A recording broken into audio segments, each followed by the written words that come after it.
Hey, how's it going, everyone? It's your resident bad hombre with another episode of What's the Word with my hombre Trent. What's up, guys?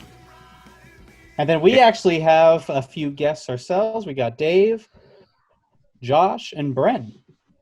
Yes, got some special guests. Say hello, guys. Hey, glad to be here.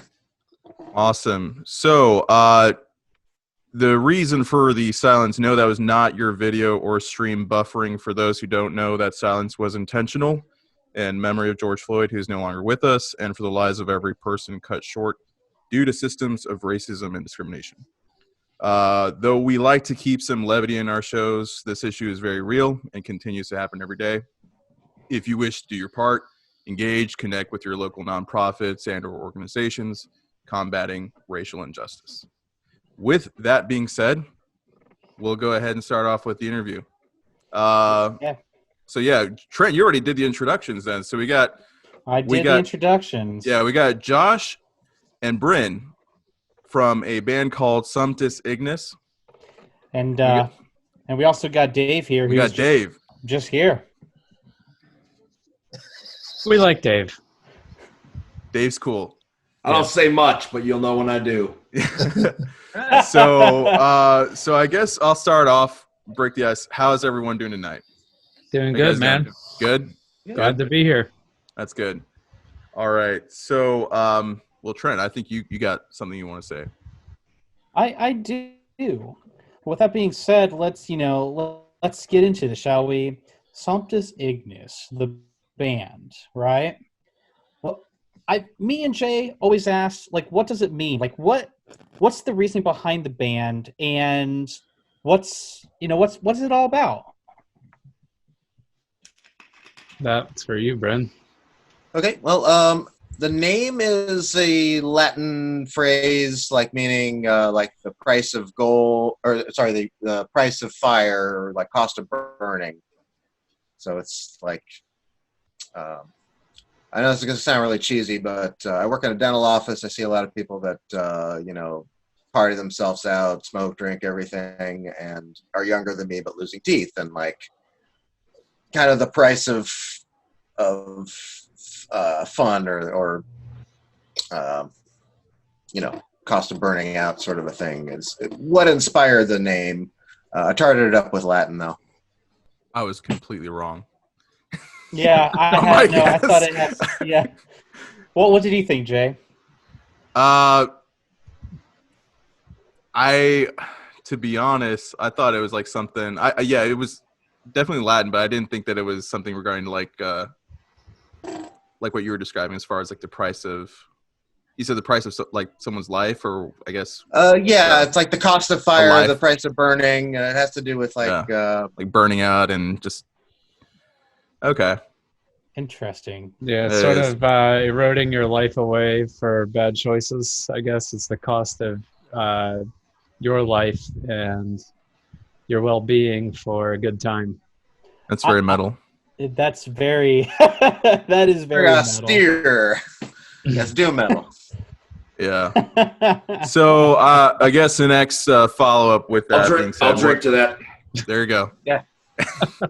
Appropriate. So how did you guys all meet, or like how did you guys connect?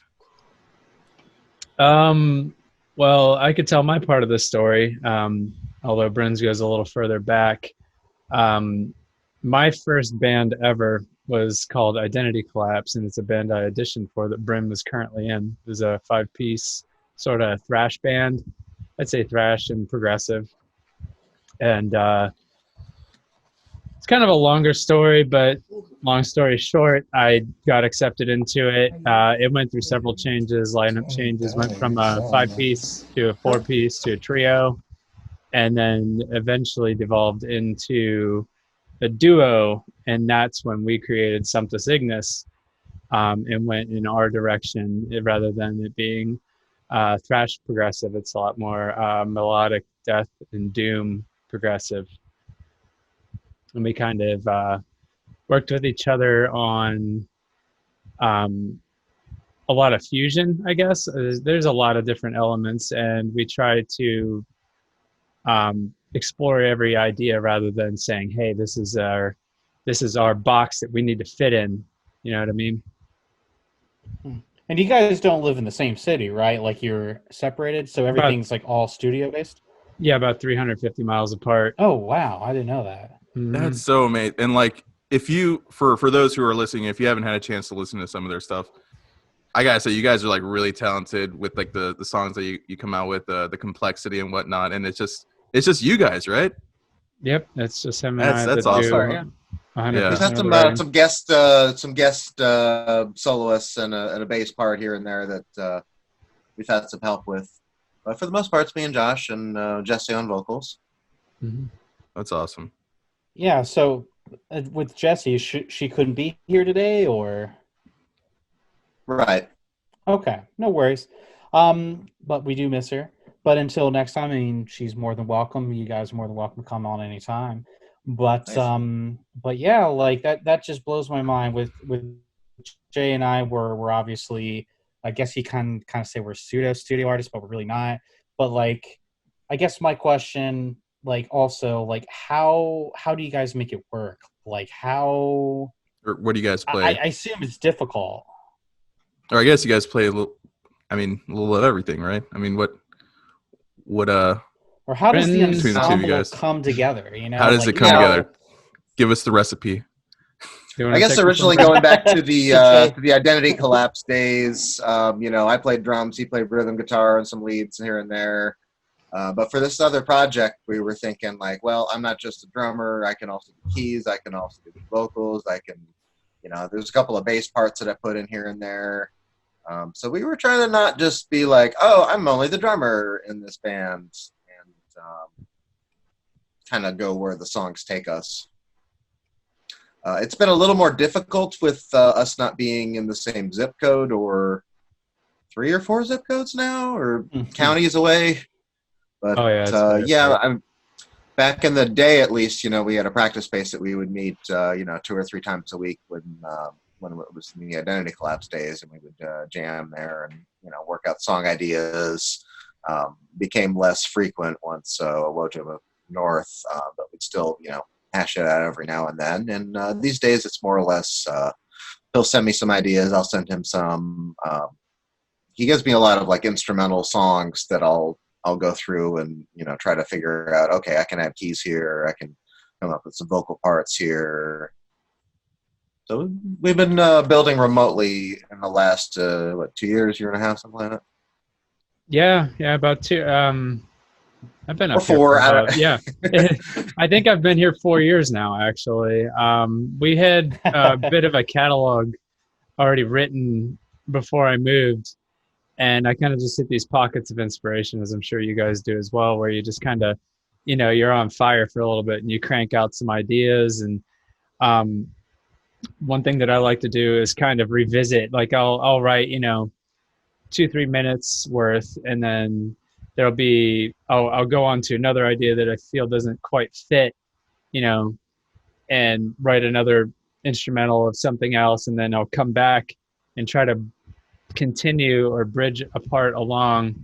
And that's how a lot of Ambition got wrote, because those were songs that were 4 minutes long, and then Brim would give me some idea or something to work with, and I would write like a 3-minute bridge to attach, and then come back to the motif of the first part, and then next thing you know, you have like a 9-minute song. Wow, that's crazy. And I guess to continue that, like, I see like on your Sumptus Ignis like Spotify page, I see like an 8-string guitar and all that stuff. So yes, I've been wanting to ask that. Yeah, how do you guys do it? How do you play that? It looks like it's like a little fret, like a table, pretty much like a little mini table. Oh yeah, the mega guitar. Should I The mega get that guitar. in frame? Oh Absolutely. yeah, you can. Yes. Yeah, our drummer plays more strings than me. Oh, the names. Oh god. Aether is back. Oh my gosh. Oh. I've only seen this in pictures. Oh, How? look at that thing. How look do you at do that it? thing. I don't know if I can get it all in frame. It kind of looks like a sitar almost, a little bit. Kind of, yeah. Actually, you're right. Yeah, it kind of reminds me of that as well. So how did you learn how to do that? Or do you just like, screw it, I'm just going to pick this up just because and learn it? Somewhat of that. I've been inspired by like King Crimson, like Tony Levin. The Chapman stick was the instrument of choice. I don't know, mid '80s for some of these prog groups that were doing the two-hand tapping stuff. And Trey Gunn with the war guitar, which was not quite the same setup, but still similar two-hand tapping instrument, more like a guitar, but can still be played with fingers, as well as just the two-hand tapping stuff. I wonder how like the pickups, like are those just stock pickups, or do you have like custom pickups on that thing? Oh, okay. Yeah. Nice. Yeah, this was built by the Mobius company. They have been around for like 10 years. They got rebought. Somebody else took them over. I'm not sure if they're still making new instruments or not, but it's basically stereo. I have like the bass side out to one side of the stereo core, the treble side out to another. So, use a Y cable or a stereo quarter-inch. And it can potentially put the bass side to guitar amp, or bass side to a bass amp, guitar side to guitar amp, and have one clean and one distorted. I've got like kind of a fake cable that kind of puts them together. It's like a Y cable going together so that I can just put everything on one if I'm overlapping my lines. I would totally mess that up. And this particular one, I've got the lower string on the center going up by fifths, and it's like guitar side from C sharp going this way, and then the bass side. So it's a little bit of stumbling block to get used to this style of tuning. So do you use that for every? Oh, I'm sorry, Trent. No, you're going to ask the same question I was actually. Well, so how many do you use that for? Like every song then? That you guys? I have not. I've used a couple. It's kind of piecemeal. I think Eternal Lotus is the one that I did the most on with this particular instrument. There were a couple of spots. I want to say Crusader or Foolish Endeavor. You have a whole rhythm section. Oh, right. And Eternal Lotus, the whole bass line is done on that. Oh, wow. Nice. And the whole bridge of Crusader, the whole bridge of Crusader is all that. Nice.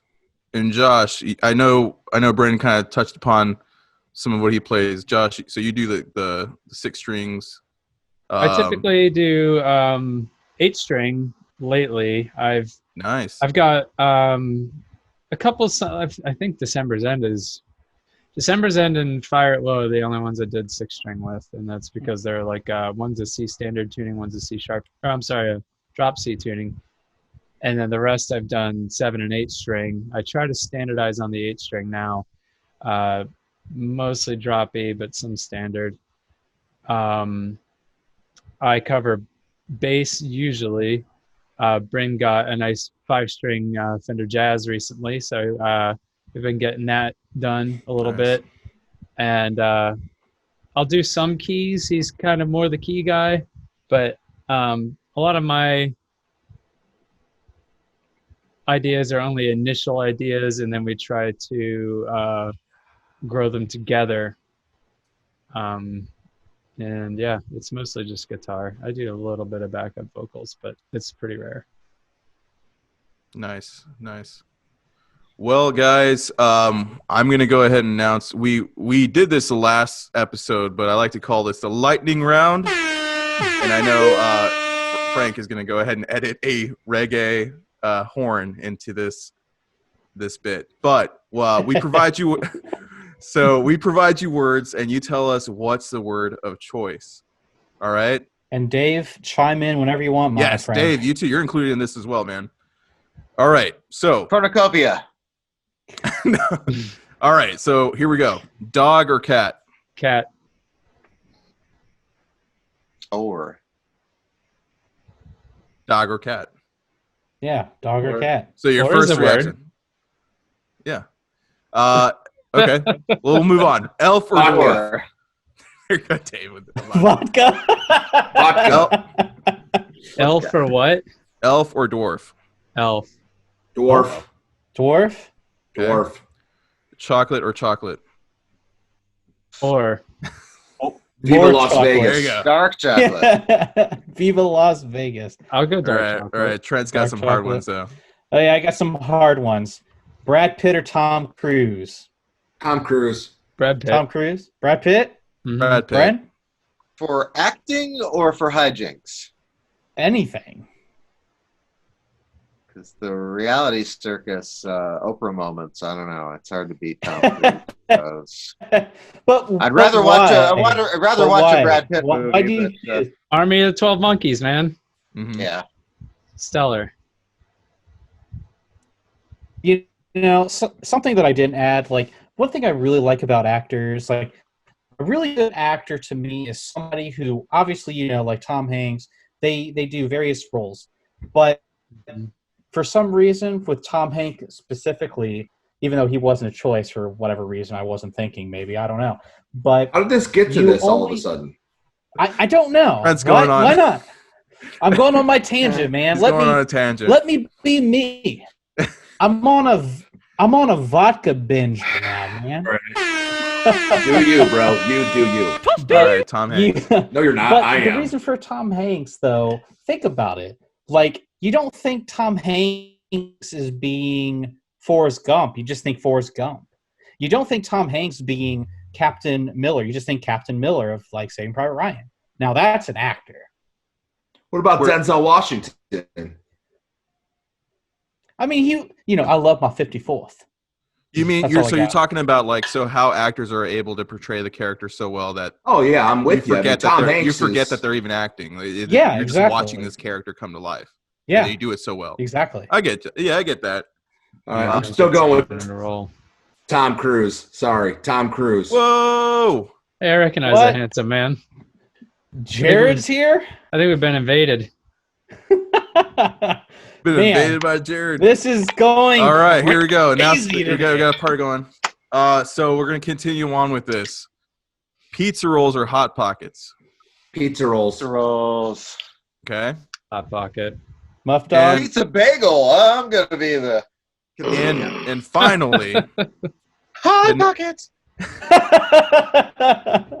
Henotis This is or jagged brick. I notice, of course.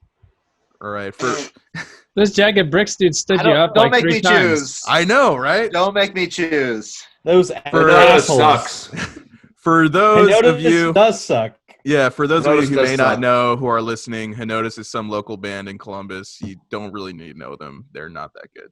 Hamrock. Moving on. They suck. Jagged Oh. brick is They suck. lighting up the dark Hamrock. web. They're famous in Illinois. They are. So I'm actually starting a Henotis cover band in That's- Florida. I was big in the Oh, word nice. association. I think you should go back to the word association. nice. Well, I was going to go ahead and move on. I do have some questions. So for Josh and Bryn. Josh, I know you have some of your inspiration from like the melodic death metal. I know we talked about In Flames. It's one of my Mhm. favorite bands as well. What are some of your other inspirations? Ooh, Some other bands and whatnot. a lot of a sound that we try to capture or replicate. I don't want to say replicate because it sounds like creative borrowing, but Swallow the Sun is a band that we pull a lot of inspiration from. They have the Doom moments. They've got female vocals, although I think it's more of a feature. They got a lot of sort of a cinematic sound that I try to go for. So Swallow the Sun, Nightwish, the symphonic elements are a huge inspiration to me. Ensa from another Finnish band, they got sort of a Finnish folk metal. I mean, it's the kind of stuff you slay dragons to. Yes. We're just Fantastic. inspired by Finland. Yes, Finland, Sweden, Denmark, Mercenary from Denmark. It's another big Oh, yeah. inspiration. Dark About any Russian Tranquility. metal. I actually don't know any Russian metal. I know Arcona. Oh, we got something got going some- on here, Some guys. Swallow the Sun Okay. here. Yeah. In this black stream of sunken dreams, I wonder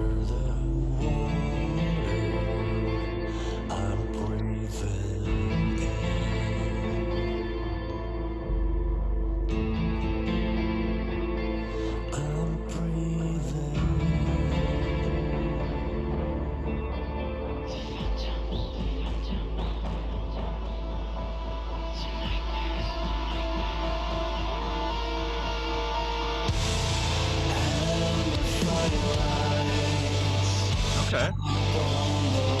I've actually never heard these people before.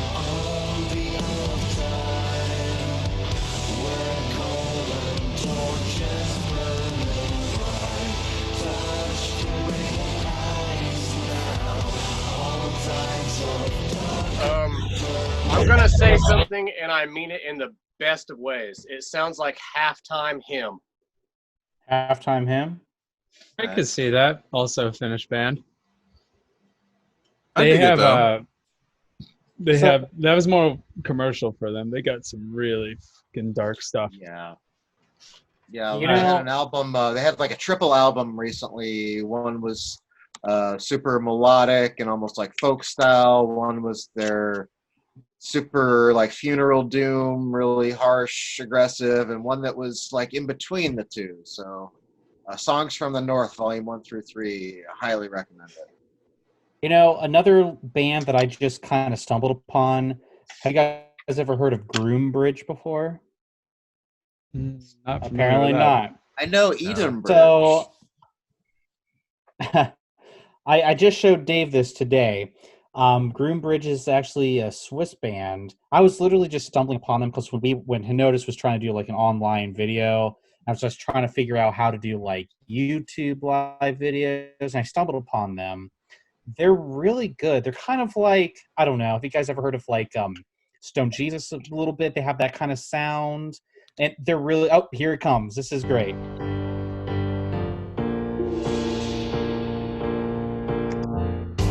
I went into the forest to seek truth.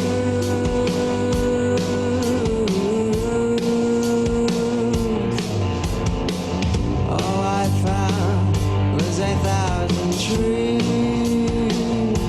and no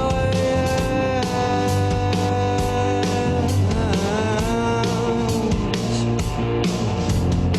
Now wrap me up and drink my blood. All I've got is a broken clock. Wrap me up, 'cause you already did. In a system you are living in.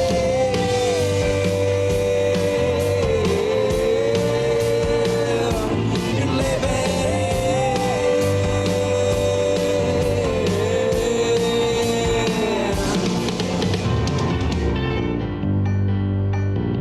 And you said they're from Sweden? Or they're from Switzerland. Switzerland. Okay, so more. I see where you're coming from as far as like the Stone Jesus kind of feel to it, but not as heavy. Yeah. But yeah, I'm more of a non-heavy type of guy, but that's just Yeah. me. Dave, how about you? What's your music? I'm guessing I'm probably a lot older than all you. So He's our senior Gen Xer right here. I'm a Gen Xer, okay? So I was a huge like Black Flag, Jane's Addiction. That's what I grew up on. more like The punk Cure, rock. You know, punk rock. I mean, I was at Lollapalooza 1. You know? Damn. Nice. Yeah, I'm old, Trent. I'm old. I'm not boomer old. Not boomer old. I'm Gen X old. My question though is, what was Muffdog pulling on there? What was that bottle he was pulling on? That'll be a bottle of Tullamore Dew there, sir. Oh, Tullamore Dew there. That's when I pull out my Irish. I'm Russian today. I'm going with the vodka, but I do like some Tully. I never have to pull out the old Irish. Yeah, I in me. gotta. It's I mean, if I pouring was to out go with constantly. one, Jane's. I like. Nice. So But yeah, Jane's so, Addiction was my big one. I've probably seen Jane's Addiction a dozen times or more. Damn. Nice. I don't think I've Back seen. I when think, concert tickets were like $4.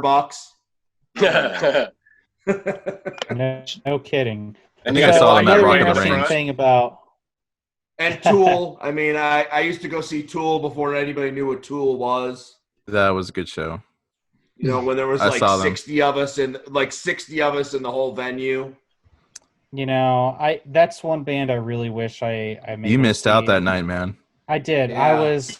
Yeah, Tool was I was- here for Rock on the Range Yeah. One year. I know. So Rock on the Range is like this major thing. I'm from the Cleveland area too, so we have a lot of really cool music venues, little clubs. I once got knocked out in the pit at Thrill Kill Cult. Took a Doc Martin to the head. You know, Susie and the Banshees were open that day. Jared's like, So Been there, can I man. show my age here, guys. it's like I know what you're talking about. Checking. Yeah, I hear it. All right. Trent, I think you'll find some interesting inspirations from Bryn. Yeah, know, Bryn, we didn't get you to know- hear. Oh, go ahead. Where's some of your inspiration, Bryn?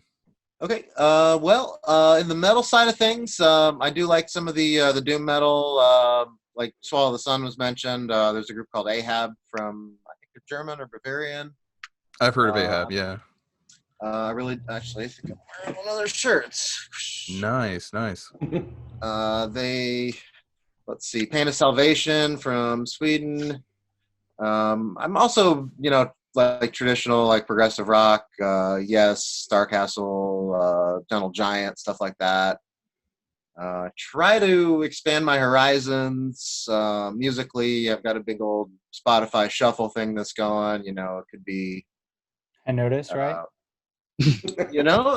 I've heard of them. I mean, Fela not my cup of Kuti tea. and there's this Hen of Dust that I've been hearing about though. This is black metal project. Hen of Dust, yeah. Yeah. Yeah. No, that's cool. I feel like when I back when I used to play metal, a lot of what I listened to at the time was like In Flames, Arch Enemy, Dark Tranquility, Oh yeah. That's a huge one Soilwork. for me. Both Yeah. of those. Definitely Monomarth. Monomarth.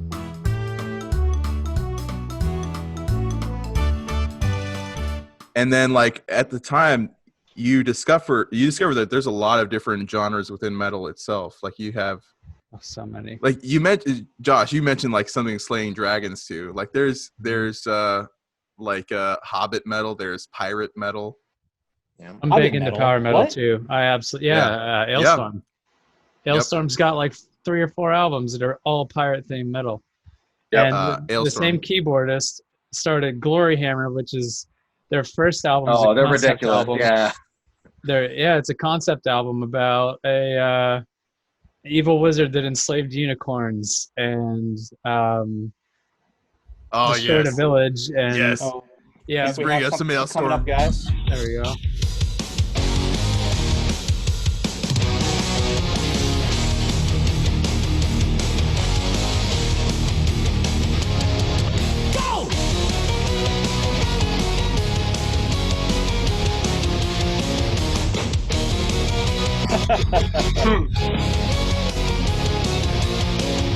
This is the tale of a world gone wrong, a history without a song. The threads of meaning lost to me, we're blind to what we cannot see. Aeons ago when the ancients ruled, all sacred lumps celebrating Yule. But then the damn pirates came along and said, yo ho ho, you're fucking dead. Now your world's crashing down, only one can survive. It's time you woke up and realized we are the pirate metal drinking crew. We think you're dumb and we hate you too. We are the pirate metal drinking crew. We don't give a fuck. We think you all suck. We are the pirate metal drinking crew. We think you're dumb and we hate you too. We are the pirate metal drinking crew. We don't give a fuck. We think you all suck. Fuck you. I just gotta say, I can only imagine. I've always wanted to go to one of their shows, but are they still playing, or no? Yeah, they have a new Yeah. album. Or they're still together? I Oh, know yeah. I know they're not playing right now because of the whole pandemic. But Who once is, things but yeah. once things open up again, we're able to go ahead and go. Man, I miss shows, but like I would love to go to one of their shows. You I guys can only wanna hear- imagine. You guys want to hear something really funny? What's So I kid you not. I only went to a Perfect Circle concert back in 2003 when 13 Step was coming out. I have not been to a show since. I'm not including Henotis's, but I'm just as in like Jesus. major stuff. So this year, my buddy Kent from work was like, "Hey, Primus is coming. They're doing like a Rush concert tribute for Neil, who passed away. The Sword's playing. Wolf Mother's playing. You should come." I'm like, "Okay, I'm in. I don't know the other bands, but I feel like I'm going to You had me like at it." Primus. You had me at Primus. So I got tickets. I was ready, and you know what? What happened? COVID-19 hit. And you know what sucks even more? This past Wednesday should have been that show. So Oh. I'm only still at just the one. So I was gonna go to that show too. yeah, it's. Yeah. I know. No, that was I a know, good right? lineup. That was a good lineup. But I yeah, was super pumped. Like it was at Express Live. Jay, you've been there. I passed it. It's downtown, but it's an outdoor amphitheater, right? yeah, but even I don't know. We used to have an amphitheater here in Columbus, and then it got turned into an IKEA. Oh, really? I didn't know that. Yeah. Now it's an IKEA now. Oh. But yeah, Frank, he put in the chat, anything from Napalm Records is great from my experience, and I have to agree with him. But yeah, we'll go ahead and move on now. Trent, you got a question, right? Let's see here. So, Sumptus Ignis, you gentlemen. So another thing that we learned from actually Muffdog last podcast, I had no idea he had his hands in with December's End. Tell us a little bit about that. Like what happened, or what did he do, or how was this whole thing put together? December's End, the Redux, I imagine. I believe so. Yeah, yes. We originally decided to redo that song because Jessie wasn't on the original, and she would have knocked it out of the park. She really wanted to redo. She wanted an acoustic version, but we kind of geared it a little more power metal. And it's fairly faithful. It's changed quite a bit in certain aspects, but yeah, Brent and Jesse really wanted to redo that one, and I was more than happy to. That was a really, I think it was pretty successful. Okay, and also with the upcoming album Curtain Calls, what's the story there? Like, what's the meaning? Brent?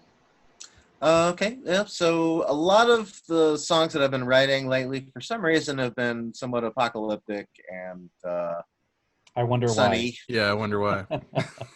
So some of them are a little more metaphorical, some of them are a little more like literal, but December's End kind of fit in with the theme we were going for anyway. So that was a good choice for redoing that with the album. But Red Dawn has to do with sort of a nuclear winter and mole people uprising. We have Awakening the Wolf, which is sort of like imagining how like big cities, there's like food deserts, and they need a certain supply of trucks to get everything in. And imagine after a calamity that people are trapped in these cities in the financial districts of, let's say, New York or Chicago or something like that. Months have gone by, no food. People are reverting to the wild and becoming feral stockbrokers, stalking the streets. Stuff like that. That's awesome. Yeah, no. Let me see here. I was just trying to pull up your Spotify here to check that latest album here. But Trent, you can go ahead if you had another question. It comes out June 26. Yeah, it comes out June 29th, right? 26, actually. 26. Gotcha. Okay. Supposed to be the Friday. I may have sent some emails with the different date on it, but no worries. I'm illiterate, so I don't read anyways. So, well, Josh and Bryn, what else do you guys do? I know Bryn, you kind of mentioned something about dentistry, but what else do you guys do outside of being rock stars? I do low voltage work mostly. Though my heart belongs in the medical field, I kind of got to do what I'm doing now. I got a baby being born any day now. Is our third boy. Congrats, man. Thank you. Yeah, so if I randomly jump off your podcast, that's probably the wife in labor. But yeah, you know, that's pretty much it. Most of my other hobbies and that have kind of been on the back burner since I've been taking the music a lot more seriously and family life. Nice. Brent, how about you? Yeah, so I got the Sumptus Ignis day job dentistry, a lot of excitement there. I also do sound design, voice acting. I've got another project that's more like ambient soundscape called Caustic Reverie that I've been releasing albums for the past 12 years or something like that. Nice. I just released like the 24th full-length album for that project. Called The Flooded Assembly, that came out like last week. And other than that, I do some writing and got a novel published. There's one in the works that I'm editing, another one on the back burner. But I do some short stories here and there. But lately, mostly lyrics. Damn.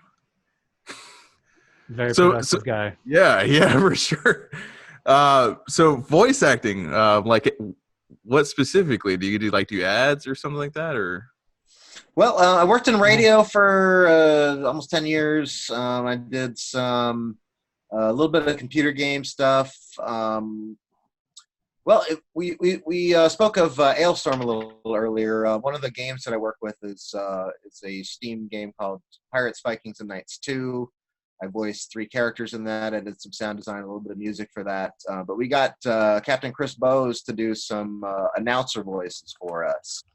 I used one of my radio contacts, got a hold of Napalm Records. A buddy of mine recorded him in the UK and got basically the singer from Ailstorm to do a bunch of, okay, rally the flags, kind of lines for our game. That's awesome. So you said that the game is Pirates, Vikings, and what? And Knights. And Knights. So it's, okay, I'm it's an anachronistic. I'm on Steam. Check it out. It's I'll definitely check that out. It's free if you have Orange Box or any of those Steam games nowadays. And yeah, it's anachronistic team combat. You have pirates, you have Vikings, you have knights. Some of them are more capture the flag, or actually in this case, just a booty. Nice. Go ahead, Trent. Go ahead, Jay. No, I was talking about on Steam. There's actually a game that I've played a couple of times. It's called Black Sails or something like that. I think it's like a MMO type of game. Let me see here. Oh, that's a really cool game. There's full on. You have your own ship, and you can engage in battles. Black Wake. That's what it's called. Black Wake. Okay. So whenever I want to get my pirate fix, I either play that game or I play the Assassin's Creed Black Flag. There you go. While listening to Ailstorm in the background. About Skies of Arcadia. That's an old school one. Yeah, I had that Dreamcast. I think I had the GameCube remaster of that, but yeah, it's good. It's like classic. But I was gonna throw this to Muffdog and Dave. Any questions to ask for our guests here today for Sumptus Ignis? You covered a few that I was thinking. I'm big on the what's your influence in life or with the music, so you already hit that one. Kind of went over what you do for fun type of, not when you're doing your music. So I guess my question then would be vodka or whiskey? I mean, what's Josh? Mountain Dew. Mountain Dew. Okay. Yeah. Bryn? Bourbon typically. Bourbon. All right, a sophisticated man, I see. He's a novelist after all. We know what Muffdog drinks, and we know what I drink. So, yeah, Bourbon. yeah. Bourbon I and- drink booze. There you go. PBR. I drink booze, man. PBR. Yep. PBR. Yeah, if it's free, it's me. But if I'm buying, it's that blue ribbon. I do want to. F Heineken. I do want to say, and Dave, I'm sorry if I put you on the spot, but Dave is actually learning another language as we speak, right? I'm trying, yeah. You know, my old abacus brain. I'm trying to learn Russian, and Oh man. Hence the vodka. Как я зовут? Добрый вечер. Нет. Нет. Меня зовут David. Vodka. Okay. Как? Yes, Muffdog's like, I know vodka. Vodka, that's I can get around. I can Get me around, drunk. I'm man. good. I'll make friends. I look at the alphabet and I'm just like, no, I can't. I think It's the actually Russian quite alphabet simple. is sexy looking though. It does Yeah, look it's good. It Cyrillic, does look yeah. cool. The Cyrillic alphabet is very, very easy. Actually, it was, What is it? For, It's for like a dumbass 30? for a dumbass like me, I'm able to figure it out. What I like about the Russian language is everything is phonetical. There's no. You're like, right. in It English, is. the English language. There's letters that don't mean shit. That they just, hey, let's throw this in there. Russians It's don't the do French It's the French way of that. English. It is. You know? There's a lot Oui. of words that are very French sounding. And with we, it's what? QUI, right? No, it's OUI. OUI. Yeah. Oh, OUI. See? Mhm. See, I failed. Stupid at first. That's why I American. took German, just to piss them off. So, Stupid Americans. Nice. Bren, Josh, do you guys know any other languages? Since we're on the topic. Français. There you go. Okay.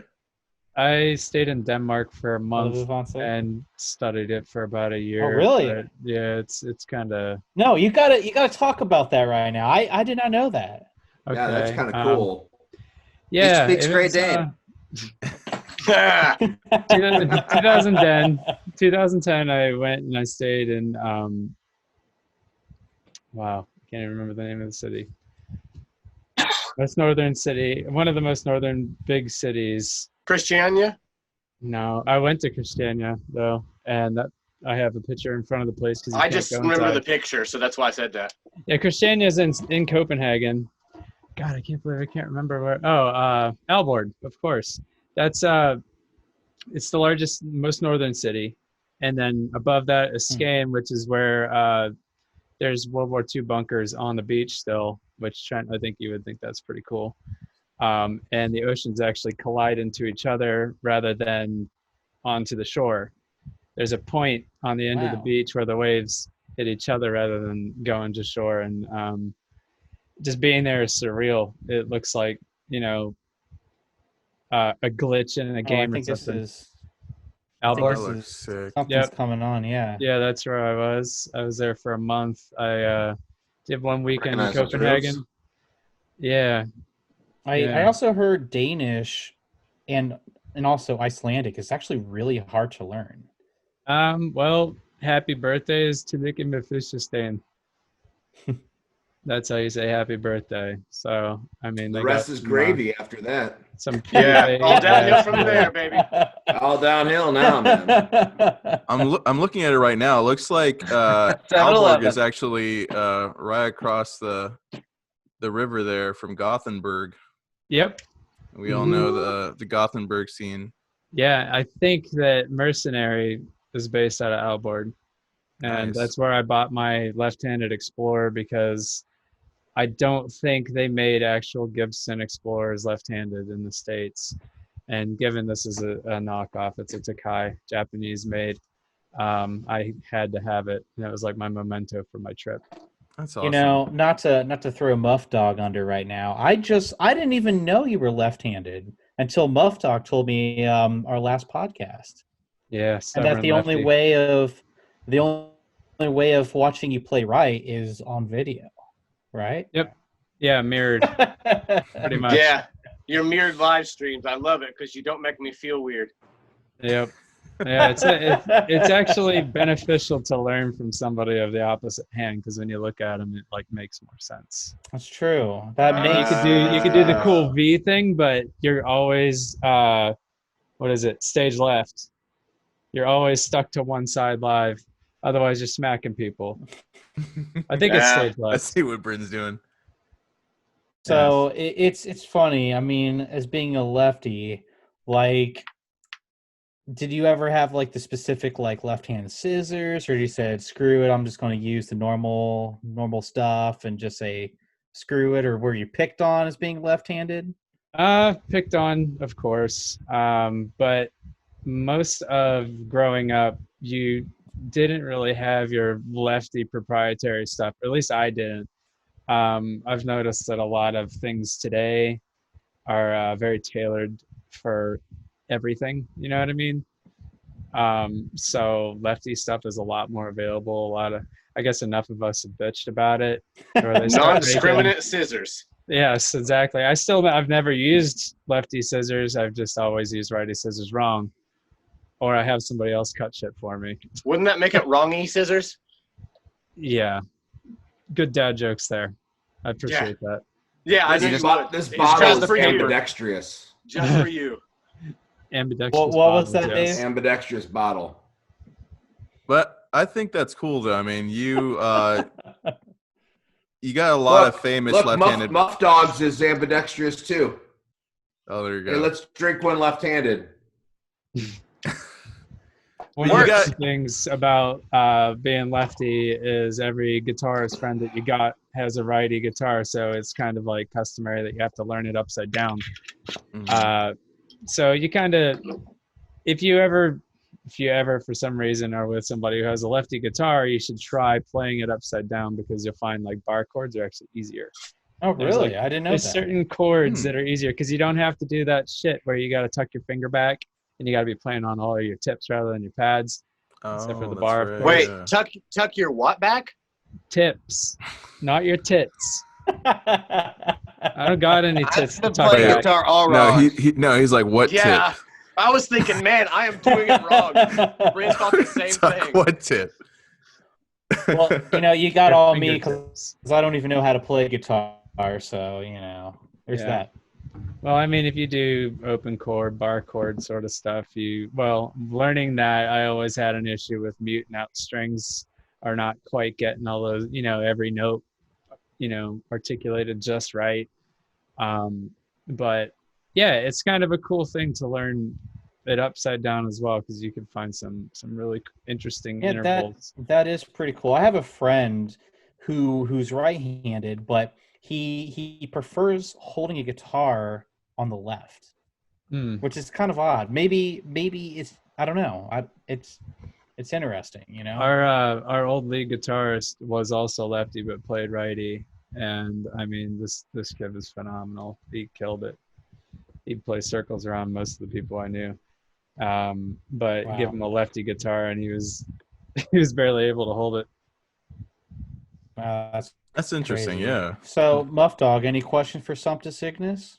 I get all the inside scoop on damn near everything, and I'm a giant fanboy, so I jump on it as soon as it gets released most of the time. So I don't have too many questions, but I have some things I might be able to toss in there to lead into some better things for people who don't know all of these things. So how hard is it for you guys to work together to get things done, not very, being able to see each other very physically often? You want to take that one, Bren? Well, I mean, it was certainly more instant that we could be in the same room playing a riff and like, oh, let's try that slower. Let's try a double time there. As opposed to like, oh yeah, let me re-record that and render it and send it to you, and you'll take out the drums, put your own in. Like, yeah, it's a little bit more work, a little bit more, little less spontaneous than it was when we were in the same room, kind of a thing. I would say that things are a little more sterile and structured rather than organic. because rather than working section by section like you would live, you know, as he said, you know, try this a little faster, maybe a little slower, try this beat. We kind of crank out like a whole demo and be like, yeah, arrange this how you would, you know, cut the parts, chop move, things shuffle them around. around. Yeah, see how you feel a structure out of this. Personally, something I have trouble with is starting with a structure in mind. It's kind of piecing riffs one after the next, and you write this big long song and realize you don't have a chorus. Yeah. Yeah. So then you have to either make one or make do with what you got. And Bryn is really adaptive with, you know, taking something and just hearing, you know, oh, well, this is what I would like to do to it. And then he does it. And it always, I don't think we've ever had something that didn't work, really. Yeah. I think that's one of the things I find the hardest, like with Silura as opposed to Quitter or PTO, because PTO, we can have a good practice. We could not practice for a couple months or play any shows or anything. We can show up, have a good practice. We can write 3 new songs and they sound great. Like we nail all the harmonies and stuff and good songs. Quitter, we can have one good drunk jam sesh, get a new song done and it sounds great. But with Silura, I'm very much so a group-oriented person, and I need to feed off of that energy, and I need to, you know, there's just a whole experience that I'm lacking with that, so I'm learning a whole new way of doing it. So I'm kind of catching up to the whole internet thing, you know, as to where they were already comfortable in that setting and doing things, so they didn't have to change anything up or, you know, so it's interesting to have to try and feel it out from that side. That's why I was wondering how you guys dealt with it. Yeah, that organic jam feel is really important. We used to just kind of, as our warm-up, we would usually stick a GoPro or a Zoom microphone and just go for like 30 minutes, just, you know, feeding off each other, and then review it in the end of the night and be like, oh, well, I might be able to make something out of this. And 7 out of 12 of these riffs are awesome, and we just need to figure out where they go. Yeah. We haven't really been doing any remote playing things. I mean, I think it would be cool to do like a Zoom or some other style of like I'm playing and you're playing and we can hear each other. And it's not out of sync and weird. Like, I don't know how to do that, though. I imagine there's going to be some latency or some I'm sure delay. something's going to come out, though. I mean, that's the future, right? I mean, that's how are musicians now going to be able to, like, for some that can't get together in the same jam spot anymore, Yeah. they're going to have to do it virtually. So there's going to have to be some sort of software, some device that everyone can link up to. And then there's not, like Bryn, like you said, latency issue. So you can still kind of still capture that organic feel, but it's virtual. So I don't know. I'm sure something will come up or has already come up, but I just don't even know yet. I don't know. Or what the price tag on that might be. Yeah, I know that people do like Skype lessons and stuff like that a lot, and I don't think you could like perform like perfect harmonies because of that synchronizing and that latency issue. You know, if somebody's internet pickups it all, you're way off. But I hate playing when there's any kind of lag. It just feels like I'm underwater and I got to wait like 70 milliseconds. And yeah, especially percussion, I imagine that's really you get a lot of clipping, I would imagine. But like one-on-one sessions, I know maybe like if you're playing acoustic that might work, but then like if you're doing like electric guitar work, but if you have like a whole band, that I'm sure that's gonna like mess up with like the audio converting and whatnot and trying to be in real time. So I may have missed this. So essentially how you guys like practice is, I'm assuming a drum riff and then you pass it on and pass the torch type of thing. Typically we start with guitars. I'll usually come up with some sort of instrumental, and I'll send it to Bryn and see how he likes it. And I'll try to get at least my complete idea, my complete part down, and then I'll delete my program drums. I'll record to that to get it tight. I'll delete that out and give him that and let him do whatever he wants with it, with the drums, the keys, the vocals. Those three things typically are him. I give him, 30% of the idea, and he fills the next 70 between him and Jesse. And then, as he said, we go back and forth, and typically these songs don't come to fruition for like 2 years. Most of our songs are at least 2 to 5 years old that are being released. And then we actually already have like the next concept EP tracked out, but there's a couple that still need work. Obviously, they're pretty beta right now. I just find it fascinating that you guys are studio artists and you guys are still able to like make music together. It just fascinates me, honestly. I actually don't know any other way, to be honest. I mean, the Identity Collapse that we played maybe 2 years was my only band experience, and then beyond that, it's just track things at home and give them the Bryn. And it's a lot less spontaneous this way, but it fits and starts sometimes. He'll send me a bunch of demos, and it might send me 3 in a month, and then it'll be a couple of weeks before I hear anything back. I'm still trying to like write lyrics and things and come up with vocal lines and whatnot. So sometimes I can keep up with them, sometimes I can't. That's kind of a little bit how the releasing 3 singles last year kind of worked out for Curtain Calls. I've later heard that this is called the waterfall technique of music marketing or whatever. We're just like, hey, let's just put these songs out when we finish them. It's kind of how we were trying to do it. I'm not familiar with that term. I don't know. I just find it fascinating. Like with Jay and and I know Muffdog here. Like we're always usually together, and it's just fascinating. I appreciate that, man. You got to do what you got to do, though, right? I hear you. And also just one last question for you guys. What else do you guys have in store? I think you may have already touched upon this, but what else do you guys have in store for Sumptus Ignis? Like what should we expect in the future? Ren? Okay, well, there is a song suite that we've been working on. I guess working title of that is The Unliving. We have a couple other songs that may or may not be part of that cycle. It might be standalone. It might be, whether we can flesh it out to a full album or it's going to be like more of an EP type of thing remains to be seen. We're releasing Curtain Calls in 2 weeks. And I got a lyric video coming for Rumors, which should be out, I want to say next week, maybe the week after. Kind of up in the air whether it's, releases before the album, during the album, or after the album. I don't know, media saturation, what's best. But lyric video, look for that for the song Rumors. Anything you want to add, Josh? Guitar playthrough at December's End. There's a little snip of it in the end of our teaser video that we just literally released like an hour before this podcast.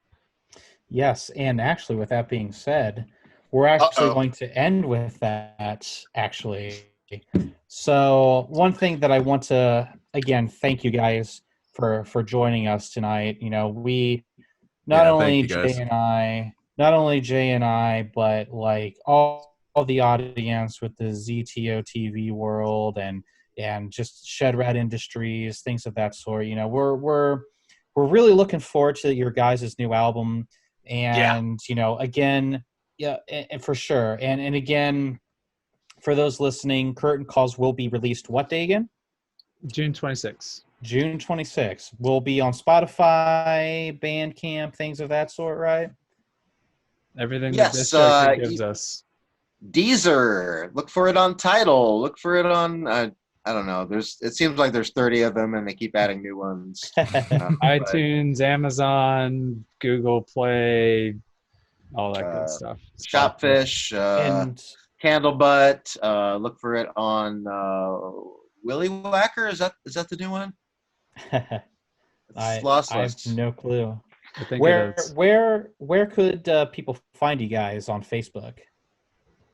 Just Sumptus Ignis with U, not I's. A lot of people go SUMPTIS, ING or IGNIS, but there's U's. And another good question. Will this also be on Lumpwagon? Definitely, maybe. I assume that's a maybe. I have no idea what Lumpwagon is. There is Upload a half of every I song. was like, what is that? Nickelodeon, That's the first maybe? I'm seeing that. And if I get Lumpwagon is one, kind of dark web right now. It's Oh. Exactly. I think they're on the same with Jagged Brick, those dick faces. I don't think you should mention that here, but it'll get out when it gets out. Okay. I hear you. we'll but- focus shift for 1 second and shout out the shred off.